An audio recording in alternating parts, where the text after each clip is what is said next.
What we're gonna do right here is go back. 1, 2, 3, 4.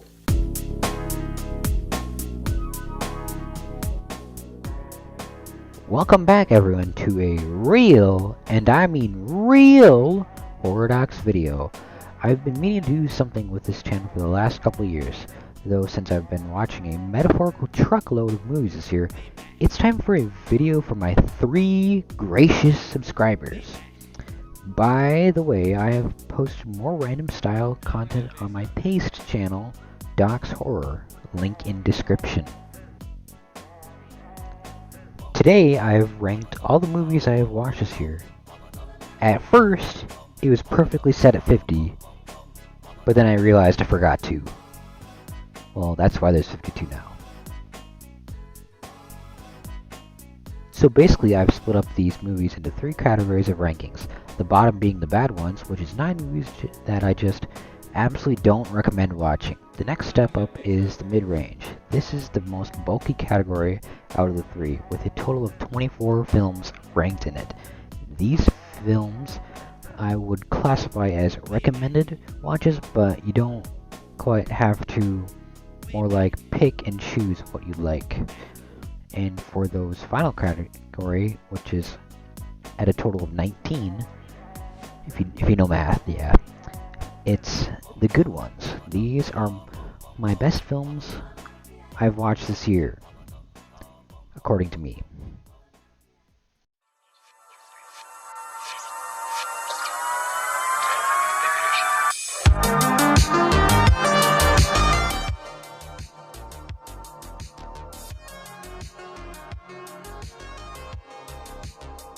Number 52, Ready Player One.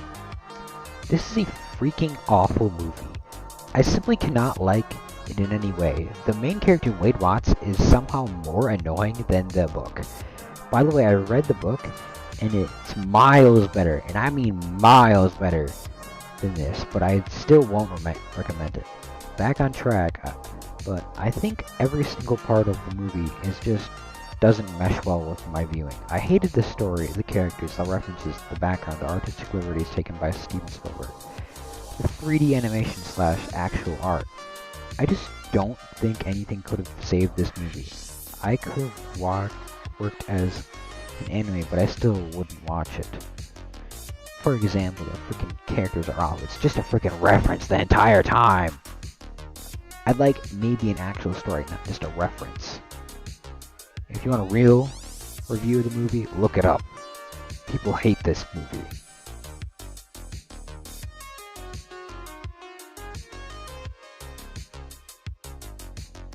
Number 51, the Five Nights at Freddy's movie. This is the first of many movies I saw in theater this year. This one stunk. I wasn't at all in an open mind before watching. I expected it to be bad, and it was bad. I simply don't get this movie one bit. I only put together weeks later that the job helper pundit guy was the 5th animatronic thing, and setting all the animations to kill, which that character did. I also expected this movie to be scary, and it just wasn't scary at all. Like, it didn't try to scare me like the game would try to. I haven't even played the damn game. I don't care. The only drop of good in this movie is the freaking black pharmacist. And that's such a low bar.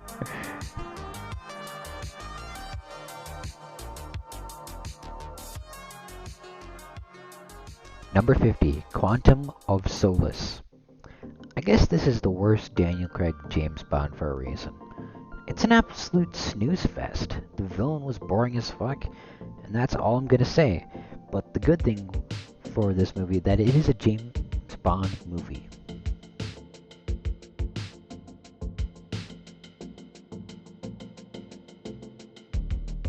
Number 49, Transformers: Rise of Beasts. Yet another movie I saw in theaters. This one was another snoozer, I think, in my opinion. The plot was very half-baked. I didn't at all enjoy the villain.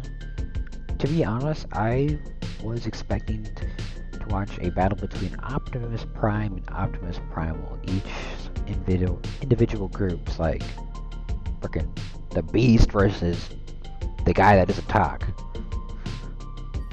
The thing I did actually enjoy about this movie is the variety of places they went, like Peru and stuff, aside from the natural New York fight stuff in these movies.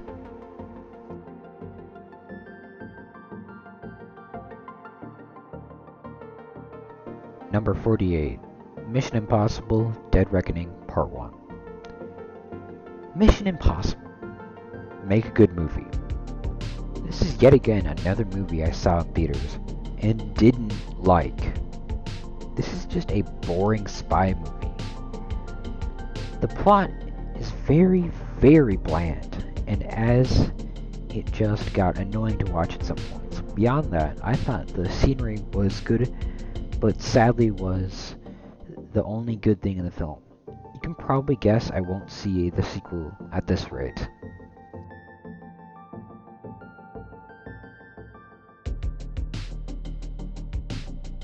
Number 47, Ford vs. Ferrari. I am a die-hard racing fan, and I did not like this film. The reason I don't like this film is the historical inaccuracies both with the characters, timelines, and visual locations. But I do appreciate the 60s setting though. That's about it.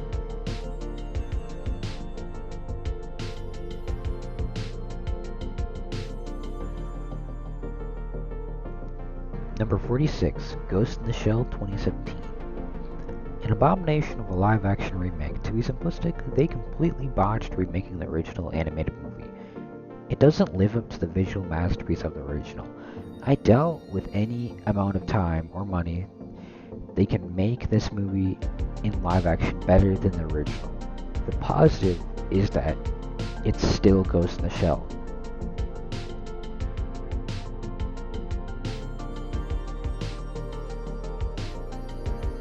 Number 45, The Peanuts Movie. A kids movie that is just not for me. There isn't really anything truly bad with this film. It's just the actual plot between the kids isn't that interesting, but textbook kids film. As like everything else, Snoopy is a jewel of a character, always fun to watch.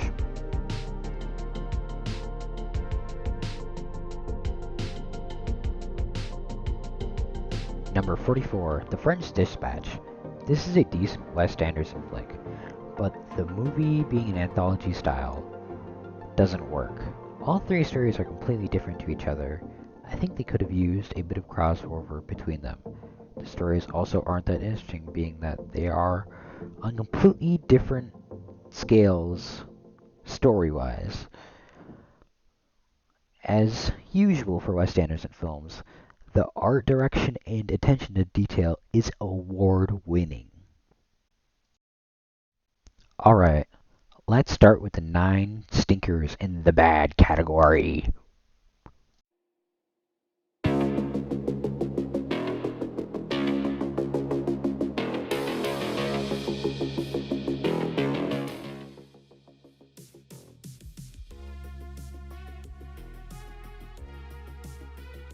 Number 43, The Marvels.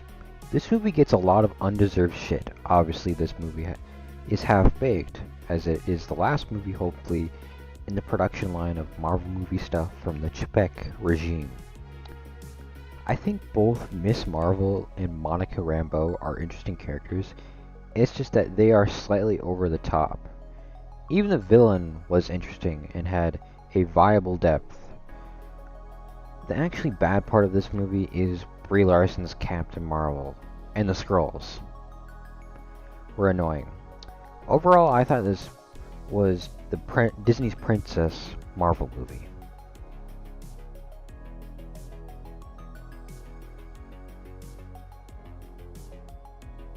Number 42, A Man Called Otto. Probably the most random film I watched all this year. It was just incredibly sad at times that I almost had to stop watching at some points. The ending was nice, but overall not my type of film at all.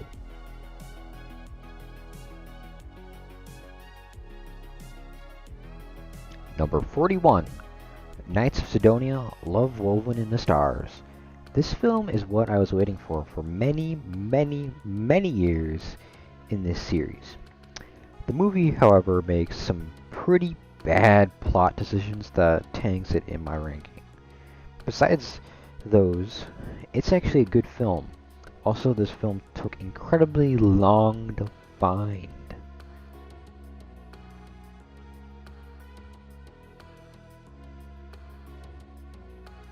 Number 40, My Fair Lady. I literally only watched this movie because of the musician known as Pogo's Plunderphonics mix of it. Was an interesting watch, but definitely not a movie for me. I do love me some Rex Harrison though.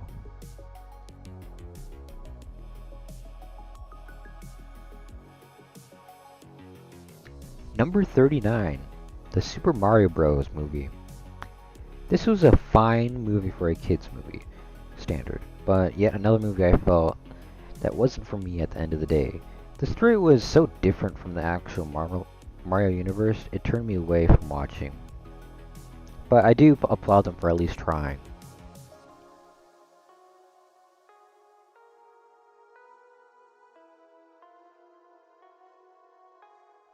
Number 38, Song of the South. Disney's most racist film? Honestly, isn't that bad, I think. The folklore segments are pretty great as it's equal to other period Disney animation. The real parts are alright. I like the southern vibe, but the characters are kinda suck, besides Uncle Remus.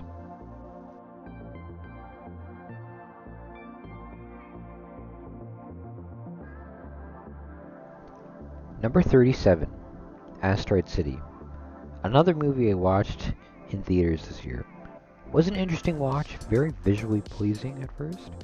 Kind of funny with its on-purpose stale style of humor. The problem with this movie is its story. It's very hard to follow, I think, and has a weird sense of progression.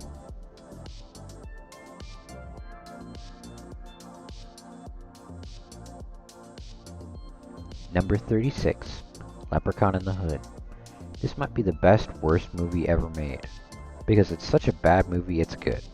Very funny movie to watch with others. I can't put it above other movies higher than this one because those are all artistically good at being a film.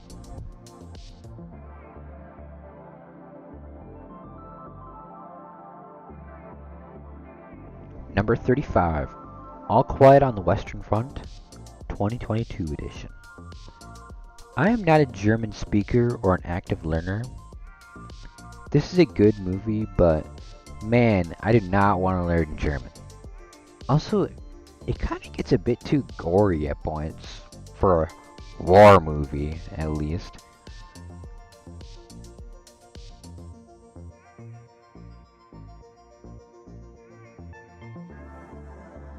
Number 34, The Lone Ranger. If Pirates of the Caribbean was on land and a Western, that basically sums up the premise of this movie. It's a decent iteration of a Western in today's media. Johnny Depp definitely saved this movie. Just isn't put together that well at the end of the day.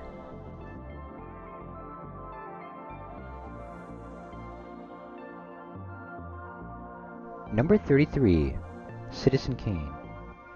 This is the movie why I love downtown city areas at night while it's snowing. This is still a good movie for its time, and even lives up today, as it is a classic.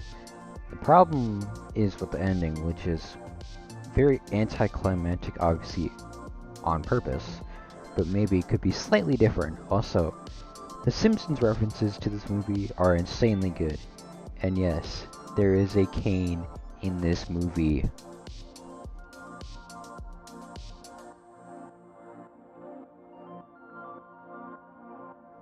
Number 32, Indiana Jones and the Dial of Destiny. Pretty decent Indiana Jones film for being my first one, as the rest are on my list for next year. I really like all the settings in this film though, very arid from Mediterranean areas. I do agree that this should be the end of the Indiana Jones titled films and Harrison Ford in the series. But I wouldn't be against Helena Shaw's character getting their own film.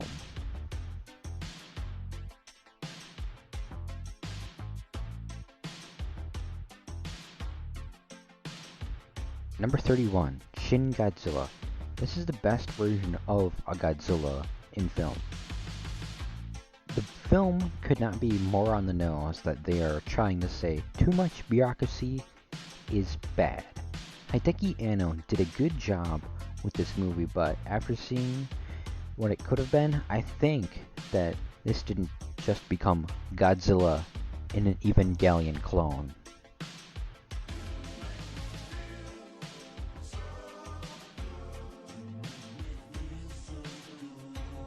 Number 30, Fiddler on the Roof. Yet another movie I watched because of a Pogo mix. This one also happens to be a musical. This is a weirdly interesting film from its visuals. The shantytown village gives me a bit of a culture shock, even if it's a bit over the top. Overall, another movie I was surprised by, but just isn't exactly for me.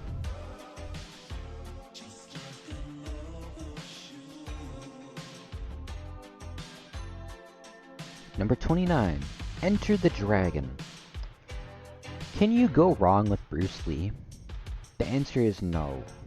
Besides Bruce Lee being great, the start and the end of this movie are kinda shit, to be honest. Also lazy. But, and the innards are so good.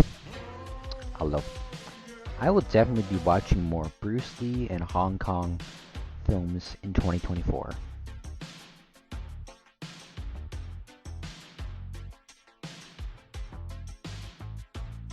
Number 28, Ant-Man and the Wasp: Quantumania. Surprisingly, this is a overly hated movie, normally because of its graphics, which is honestly bad at some parts, but you can't argue against it because this isn't all shot in normal locations on Earth. The writing is a bit off at some points because it's kind of meh. Overall, it did spark the right emotion of the bigger picture being about everything versus Kang.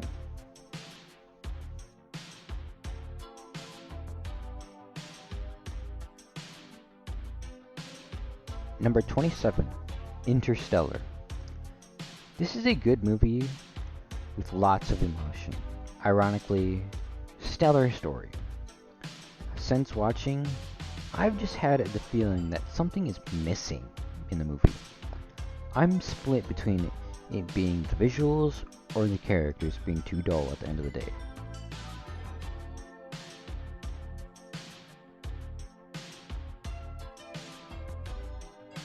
Number 26, Avatar: The Way of Water. This is objectively a good film compared to modern day films.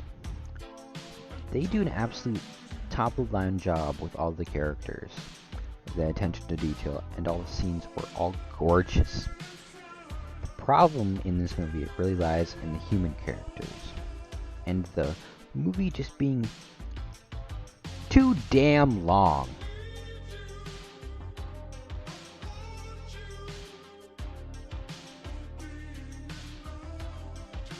Number 25, Come and See. Imagine a horror film set in World War II, but isn't a horror film. The sense of reality in this movie making it genuinely scary at some points. It really resonates a deep depth of wartime emotion, even with the language difference between me and the native Soviet language of this movie.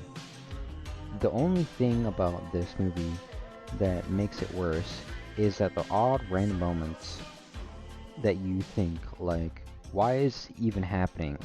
He's already got the stuff to do.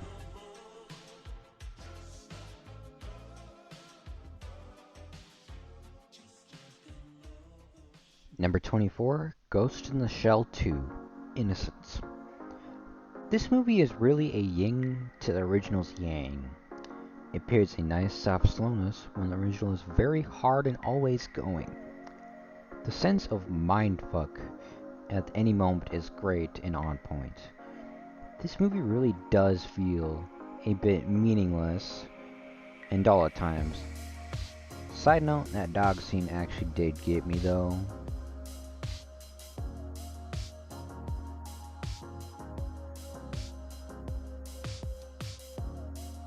Number 23, Ghost in the Shell. An original story of what the future can be with this type of autonomous tech. The animation makes this movie stand out because of its almost innovative animation compared to today's anime style animation. This movie isn't afraid of what it is, so it's so confident in what it is. It's silent on purpose, giving its voice more meaning at the end of the day. Sadly, I only watched this once, and being in the original Japanese language version without subtitles. So I didn't exactly get it all, but I'll have to give it a rewatch at some point.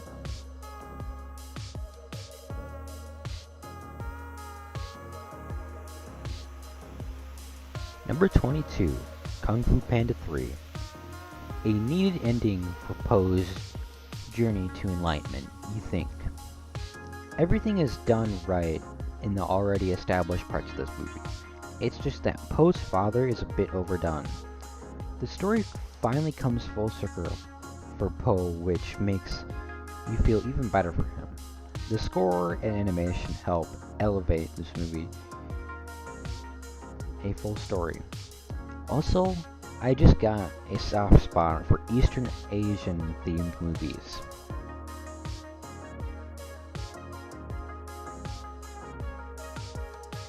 Number 21, Everything Everywhere All at Once. This is a movie I honestly thought was gonna be horrible, but I was completely wrong. The story yet again is a bit mindfucky, which is a bit of a theme for movies I watched in 2023. The story is really quite good, did get to me at some points. I think the best part of the movie is its settings, which are so realistic and have incredible depth. Getting down to what makes this movie not quite worthy of the top tier is the IRS agent at some points is annoying in some of the universes. Also, Ki Hee Kwan is so incredible, definitely deserved an Oscar for this performance.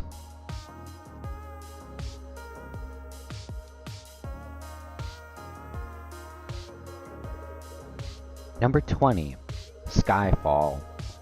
A great halfway point in Daniel Craig's portrayal of James Bond. The movie took some very odd twists and turns in the areas of Bond goes. None of the places being in the same sort of area, which somehow works in this film. A quite odd attempt at a villain for the franchise that I also think paid off to benefit the film. James Bond by himself was incredible. Took that iconic stare of death to the beyond. The ending was also pretty good and set it aside from the typical James Bond movie. Overall, a great James Bond film that I think made Daniel Craig's portrayal what it is. Alright, finally getting into the top 19 films in this purely good film category. I just call it the good ones.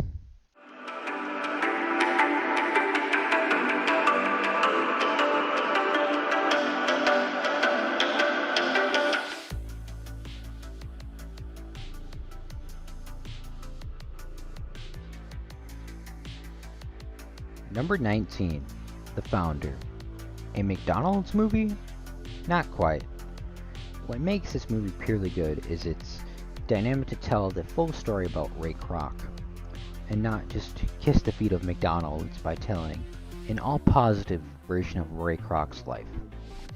The art, the characters, the scenery didn't even need to be good because they struck the right nail in the writing. Perfect at the end of the day, though. This isn't better than the top 17 films, though. Actually, 18, fuck.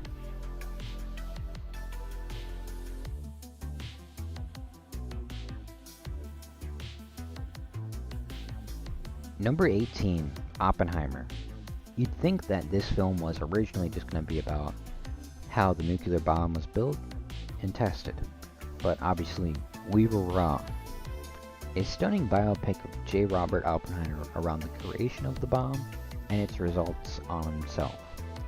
The writing and story direction in this movie are so on point, it twists the movie into greatness. People may say that the political part of this movie is the worst part of it. I think otherwise. The political part of this movie is what makes it great. As the whole movie, I feel, is to make you think about its questions. The reason the film isn't higher is because it's just sort of faded in my mind after asking questions in the movie to myself. None of the other stuff really made me feel like, hey, remember that thing.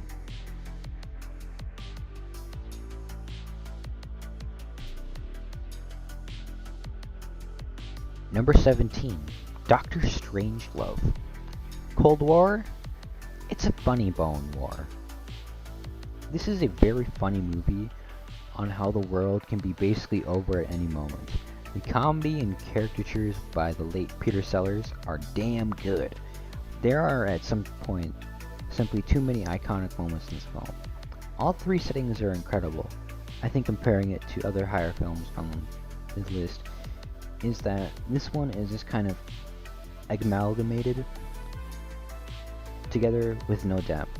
I guess mine YouTuber can only return once.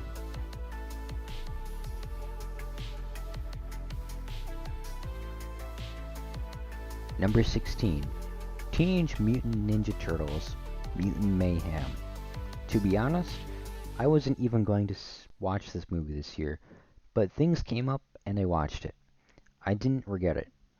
Even though the start felt like it was building to a bad, regrettable movie, they turned it around and ended up being a funny kids movie with a lot of adult humor. The stylish choice to make this movie in like a claymation style, comic book style movie hybrid carried the movie. This is probably the best adaptation of the Turtles in a while I've seen.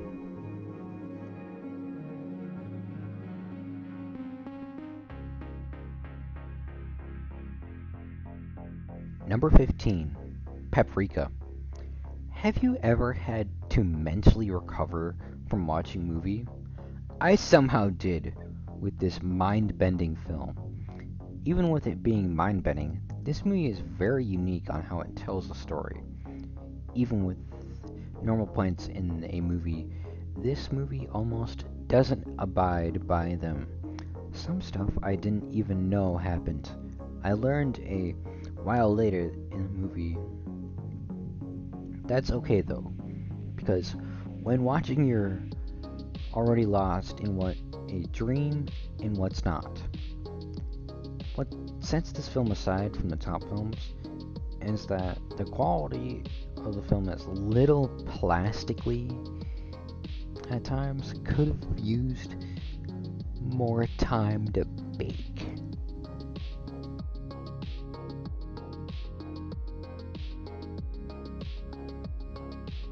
Number 14, Blade Runner 1982. Harrison Ford's character might be the better based character. This movie is the quintessential future movie, as it seems like a realistic outcome in 30 plus years. The plot to this movie is very basic in nature, but with the circumstances of the setting and overall artistic choice, it balances out to be a very interesting action movie with little action. The future stuff makes this world too so watchable because you almost see new things every time while getting your mind thinking about if this is a viable future prediction or not. On it being lower on the list, it just needed a little more future stuff, I think, and a little better love section.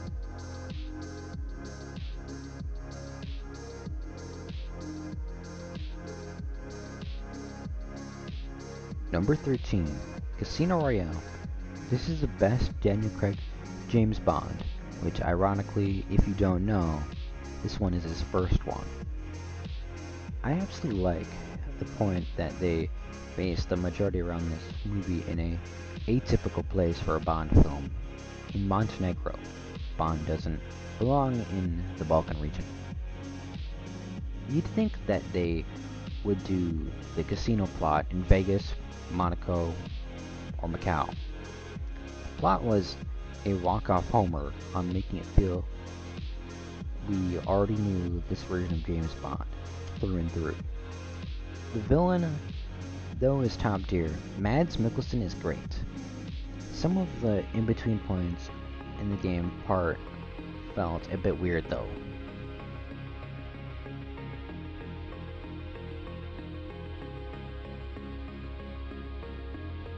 Number 12, Akira. The film that introduced the West into what an animated film can be if it was for adults. This film is so unapologetically gory at points, it's crazy, but it doesn't matter because it's animation.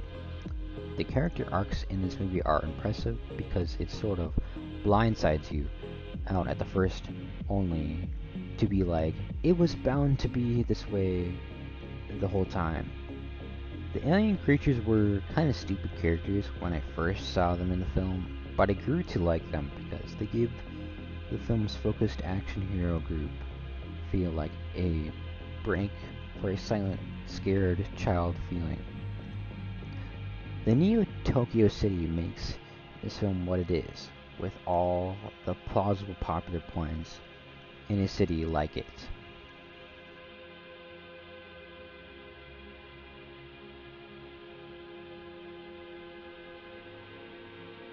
Number 11, Blam.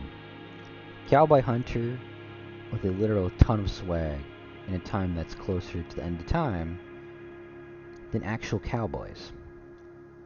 That's this movie on the surface. This movie is a great in every scene possible. I swear I can just pause it on one random frame and take 10 minutes studying the vast, empty architecture of the world by Tsutomu Nihei. The most underrated part of this movie is that it basically told in the point of view of the Electro Fishers. It makes the main character, Killy, more interesting to learn about in ins outside of the film. From what I saw, this is only a mere blip in Killy's timeline, which is a part of Blam manga. Hopefully, I will eventually read it, going on to what makes this not top 10 worthy is that the action was a bit played up at some points. Alright, before I get into the top 10, I wanted to say there's a decent possibility I might make this a series for a small time besides the whole overall year part. Maybe I might rank every month or every 3 to 4 months of movies I've watched.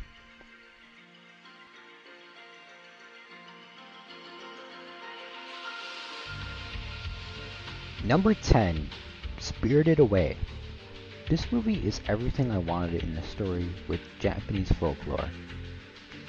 The film resonates a very chilling feeling throughout the entire film, exactly like what I'd be feeling if you're in a bathhouse. Going on to the story, it felt very collected at the end, with taking the main characters to places no one thought of before getting into this mess. The actual town for the spirits at night looks so cool. I would want to walk around for hours if it was real. Also, on a thought I think is quite unique. but this had a very fall seasonal feeling. Longer nights, Lantern Festival, and more. I thank myself for watching this, and we'll be watching more Hayao Miyazaki movies in 2024.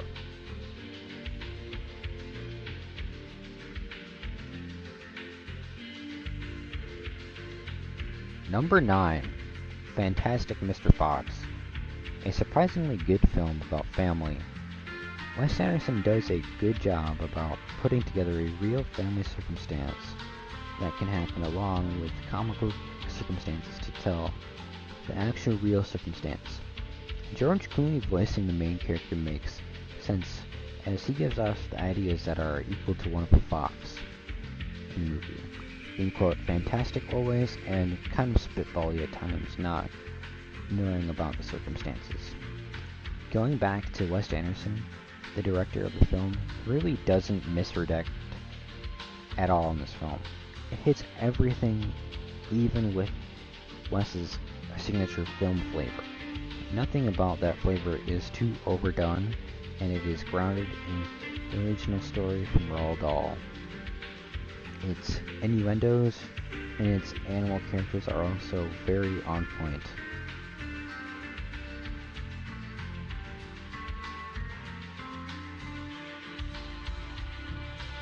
Number 8, Isle of Dogs. Yet another Wes Anderson film on this list.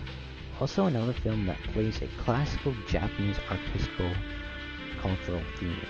Personally, I think the combination of the fairy tale or old Japan and some modern American tropes mixes well, even though I've heard that people don't necessarily like that. The one American part I really didn't like is the exchange student Tracy Walker, who kind of felt too out of place and not very different, at least. Going on to performances, is Bryan Cranston's voice of Chief. He portrays such a great wide emotion when compared to the on-purpose hard-to-understand Pilot Boy. The setting is yet again great enough that I want to walk around on the trash, desolate island.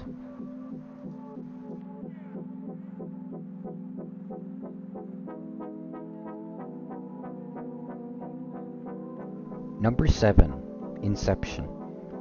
I told you all that mindfuck movies were a theme on this list, as I watched a lot of them on purpose this year. First off, I'd like to point out that this is a very similar film to Paprika. What sets it aside from To Paprika is its live action and an actual motive to using the fictitious technology. The film does a great job in trying to make you ask if the current road is a dream or not, which is a brilliant storytelling. Joseph Gordon-Levitt's character kind of steals the show, I think. In a well-rounded character, people make his character down too much compared to Leo's performance. It's still a bit of a mind-boggling that they completed a majority of these shots without any CGI. I would also say that this is Christopher Nolan's best work I've seen so far.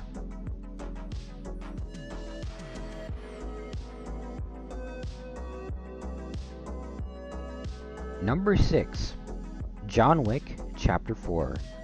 This is my first John Wick movie, and I loved it.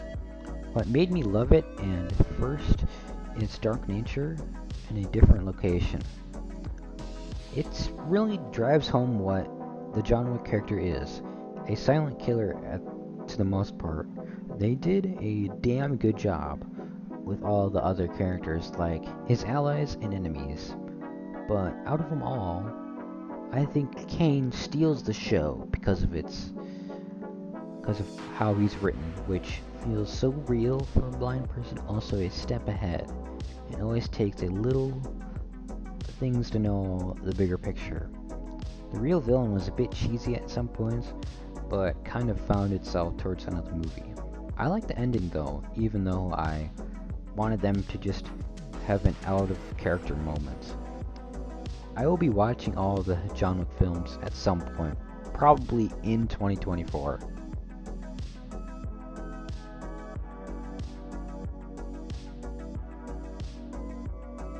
Number 5, Guardians of the Galaxy Volume 3. An out of the ballpark home run Marvel film. In a time where a majority of Marvel films are singles or outs. Unheard of.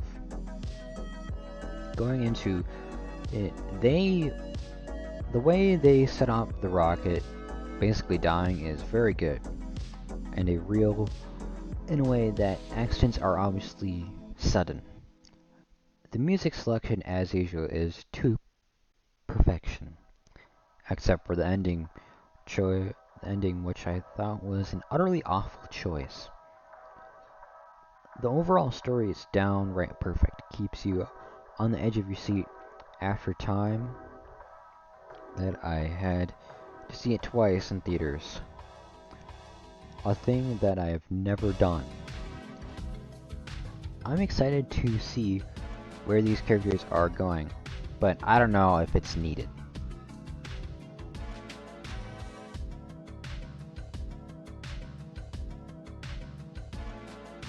Number 4, Blade Runner 2049. This is the most visually stunning future movie ever. It stuns me every watch. First off, even though Ryan Gosling's character is thought of as this chill-based character, I think otherwise. I just think it's how it's portrayed. All the characters and places were very interesting. Same thing as previous films that I would love to walk in all these areas. The one character I hate is Jared Leto's. It's just annoying to, and even with all the on-purpose gory scenes.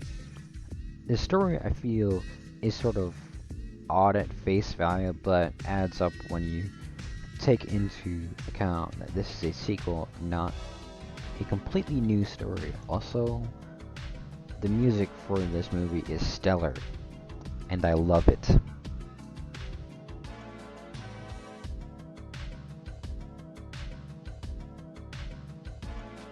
Number 3, Kung Fu Panda 2.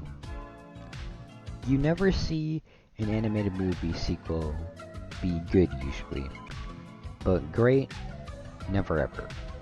This is a great movie sequel, I think, even compared to the original in a different way. The story uses Poe's newfound self pretty well to set up an emotionally damaging sequel for his character. This is also the best version of the ancient Chinese culture in media today, I think. The villain is somehow better than the first film in like 20 different ways. In hindsight, I had no idea so many memes popped out of this movie, which makes it iconic.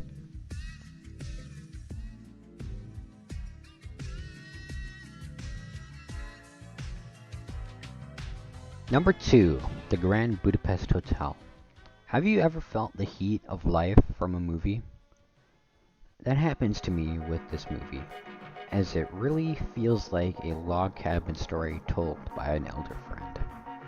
The story inside of a story trope works so well, as it would feel a bit emotionless because of most of the plot points would be a bit meaningless. This is the peak of my movies I want to visit in real life. The scenery in the film is so warm and interesting. The filmography is also great at driving home the fact that the time is different in a close Victorian era, going on to what I think is the best character in the film, Mr. Gustav. He is an absolute treasure with his whimsical yet knowledgeable ideas to get out of situations. Props to Ralph Fiennes to giving the character such life. Wes Anderson's film style increases the film stock in my book. All the random bits work together in an incredible fashion. I'm surprised this didn't win Best Picture for its release year.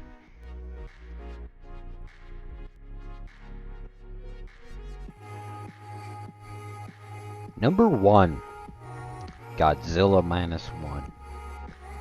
This film hit on all cylinders for me. Story, characters, emotion, setting, and even the portrayal of Godzilla itself. Going in, you might think I would downgrade it to being a non-translated movie. I say otherwise because it was made by if it was made by Americans, it would be hot garbage, probably focusing too much on the bomb effects. The characters all were great, from it being the main character's work buddies to his countrymen he served along with, and all the others. They all had a place in this film. The setting is great and just isn't flat out Japan. It's the reapings of devastating war only years prior to when the story started.